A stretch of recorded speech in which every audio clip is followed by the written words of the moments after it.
Kansara DTV news ગુજરાતીમાં આપનું સ્વાગત છે।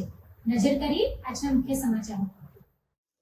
અંકલેશ્વર જીઆઈડીસીમાં ઇસ્કોન દ્વારા માનવ મંદિર ખાતેથી ભગવાન જગન્નાથજીની ભવ્ય રથયાત્રાનું આયોજન કરવામાં આવ્યું હતું।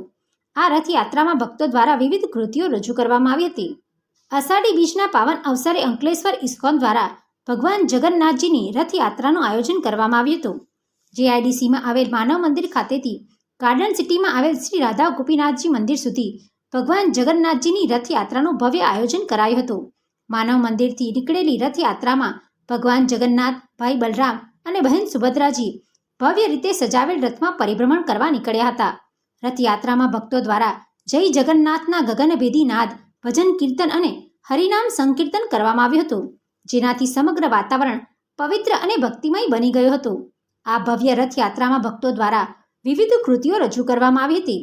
રથયાત્રા જીઆઈડીસીના વિવિધ વિસ્તારોમાં ફરી ગાર્ડન સિટી ખાતે શ્રી રાધા ગોપીનાથજી મંદિર ખાતે પહોંચી હતી અને ત્યાં પૂજા અર્ચના અને આરતી સાથે સમાપન કરવામાં આવ્યું હતું।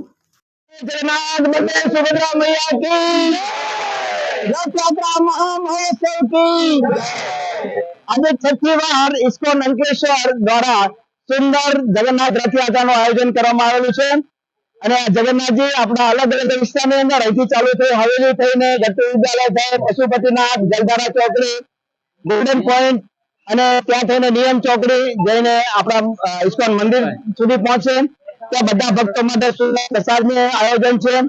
એ ઉપરાંત જ્યાં રથયાત્રા ચાલે છે ત્યાં દરેક જગ્યાએ અલગ અલગ ઝાંખીની રજૂઆત થશે, જ્યાં શિવજી, પાર્વતી અને અનેક આપણા ગોળ મિતાઈ, રાધા કૃષ્ણ અનેક ઝાંખી જોવા મળશે અને રસ્તા ઉપર અનેક જગ્યાએ પ્રસાદનું બી સુંદર તરીકે વિતરણ કરવામાં આવશે। તો સभी ભક્તો પ્રસાદનું આસ્વાદન પણ કરે, કીર્તનનું આસ્વાદન બી કરે અને સ્પેશિયલ અમારી એક સુરતની ટીમ બી આવેલી છે જે આબેહૂબ ને અદ્ભુત કીર્તન દ્વારા બધાને નચાવશે। તો ખૂબ ખૂબ ધન્યવાદ।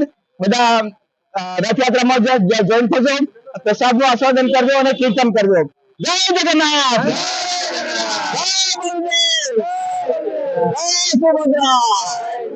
ભક્તો કે રક્ષણા સુદર્શન કી।